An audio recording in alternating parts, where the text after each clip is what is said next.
Assalamualaikum warahmatullahi wabarakatuh. Perkenalkan, nama Husni Mubarok dari SMA Negeri 1 Saguling sebagai kepala sekolah. Di dalam kesempatan ini, di dalam karya yang akan dibikin yaitu 7 kebiasaan anak Indonesia hebat. 7 kebiasaan anak Indonesia hebat, yang pertama adalah bangun pagi, dan yang kedua beribadah, yang ketiga berolahraga, yang keempat makan sehat, yang kelima gemar belajar, rajin belajar, giat belajar, semangat belajar, dan bermasyarakat. Yang ketujuh yaitu tidur sehat. Di dalam kesempatan ini akan menceritakan tentang rajin belajar, giat belajar atau gemar belajar, yaitu semangat belajar.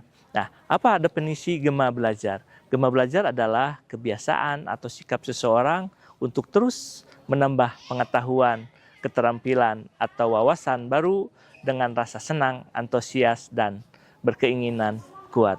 Nah, apa kebiasaan atau pentingnya kebiasaan gemar belajar?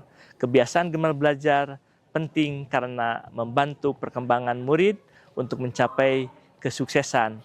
Murid dapat memperluas wawasan, meningkatkan keterampilan, berpikir kritis, dan lebih siap menghadapi tantangan. Nah, di sini ada peran guru. Di dalam gemar belajar, peran guru adalah salah satunya adalah sebagai teladan, memberikan contoh nyata dalam pembelajaran. Dalam pembimbing, menggunakan metode belajar yang beragam dan menyenangkan. Guru bisa juga berperan sebagai motivator, menciptakan lingkungan belajar yang positif. Dan yang selanjutnya adalah evaluator. Peran guru adalah bekerja sama dengan orang tua untuk meningkatkan kebiasaan belajar. Di dalam kesempatan ini ada seorang siswi yaitu bernama Nera yang sangat luar biasa. Dia rajin belajar, giat belajar atau gemar belajar. Dia dilihat dari sisi fisik, dia ada kekurangan, terus dari jarak rumah ke sekolah sangat jauh. Tapi semangat belajarnya, gemar belajarnya, tekun belajarnya sangat luar biasa. Kita saksikan tayangan sebagai berikut. Terima kasih.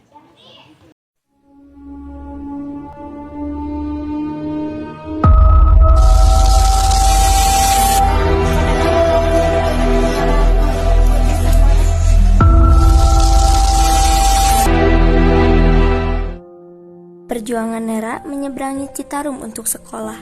Pagi masih gelap ketika langkah kaki Nera Nurpuspita menyusuri jalan setapak menuju Sungai Citarum. Dari kampung Cipendei Desa Jati, ia memulai harinya lebih cepat dari kebanyakan siswi lain. Bukan naik angkutan umum atau dijemput kendaraan, tapi naik rakit untuk bisa sampai ke sekolah. Saya biasanya berangkat dari rumah jam 5:30 atau jam 5, ujar Nera. Namun, kepergiannya ke sekolah sangat bergantung pada keberadaan rakit. Jika tak ada yang menyeberangkan, ia terpaksa pulang. Kalau ada rakit kecil, baru bisa berangkat, tambahnya. Rakit yang ditumpanginya adalah milik warga sekitar sungai. Biaya penyeberangannya pun seikhlasnya. Kalau punya rezeki saya bayar, kalau enggak ya enggak. Kadang orang yang bawa rakit juga baik hati, dikasih sedikit juga enggak apa-apa, jelas Nera. Ia menyeberang sendirian.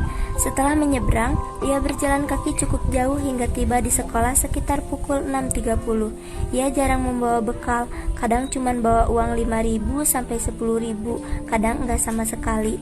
Kalau orang tua enggak punya uang, ya tetap berangkat aja, katanya. Nera tinggal bersama ibunya. Ia adalah anak sulung dari 3 bersaudara dan satu-satunya anak perempuan.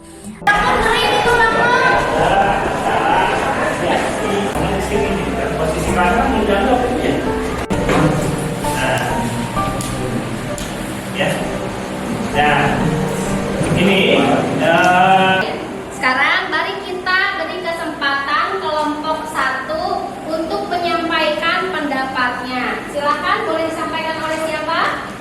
Nera. Baik, silakan Nera. Teman sebaya bisa berperan dalam menangkal kekerasan dengan cara memberi dukungan emosional. Teman sebaya bisa menjadi tempat curhat dan mendengar yang baik sehingga korban tidak merasa sendirian. Baik, bagus. Beri tepuk tangan dulu untuk semuanya. saya mau ngasih apresiasi buat Nera. Nera punya pandangan yang bagus tadi saat diskusi. Terima kasih ya. Terima kasih. Kak, gimana kabarnya, baik? Alhamdulillah baik. Sekarang Nera di kelas, gimana kondisi Nera teh? Alhamdulillah baik. Masih semangat belajarnya? Masih. Nah, Nera kan sekarang dalam posisi mungkin banyak hambatan dan lain sebagainya. Mau Nera itu perjalanan ke sekolah, Nera di kelas, tapi Bapak berharap semoga Nera tetap selalu semangat ya. Karena yang harus Nera ingat itu, Nera kan pasti punya mimpi, punya tujuan nanti ke depannya. Nah itu teh pasti harus digapai dengan usaha dari Nera. Ya, makanya Nera harus tetap semangat. Semoga hambatan itu justru jadi motivasi buat Nera, jangan justru membuat Nera berhenti. Jadi jangan sampai gini, jangan sampai karena Nera perjalanan jauh ya dari sana, dari rumah Nera di daerah Jati ke sini ke sekolah menjadi sebuah hambatan. Jangan, justru itu jadikan sebagai motivasi Nera untuk menggapai cita-cita Nera yang Nera inginkan ya. Mungkin itu saja motivasi dari Bapak untuk Nera belajar yang baik ya. Ya. Oke, ya. Nera, kamu jangan patah semangat ya. Meski keterbatasan fisik kamu tetap semangat demi masa depan ini yang cerah. Kita sama-sama belajar ya. Kamu butuh bantuan, kita siap bantu. Udah ketemu sama Pak Dedi, akhirnya Nera dikasih uang ya. Ya itu salah satunya kenapa tertarik sama Nera, karena Nera semangat belajar. Ceritain perjalanan Nera dari rumah ke sekolah gitu. Coba diceritain. Ayo. Ya, kalau misalnya sekolah sampai di rumah sampai ke sekolah, karena mau mikir Nera mau putus sekolah. Putus sekolah. Tapi disemangatin sama ibu ya, jadi tetap sekolah. Ya, kalau berangkat sekolah sih dari rumah, nanti ke sekolah jam berapa? Kadang jam 7. Oh, nyampe ke sekolahnya. Kalau berangkat dari sini, kadang jam 5, kadang jam 5. Sering ada kendala gak sih di perjalanan? Jalan kaki. Kendalanya gitu, kalau yang dari rumah sampai ke sekolah, kendalanya apa sih? Rakit. Jalan kaki. Yang ngerakit gak ada yang bawa gitu. Apa yang ngebuat Nera semangat sekolah teh?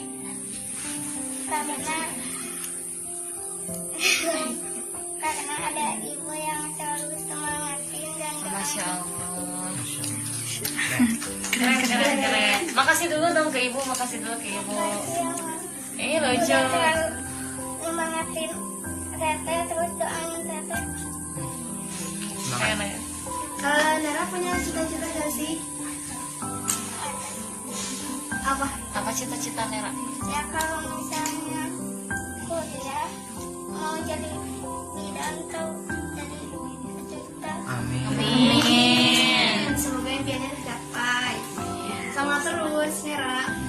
Dan anak-anak semua motivasi dari ibu.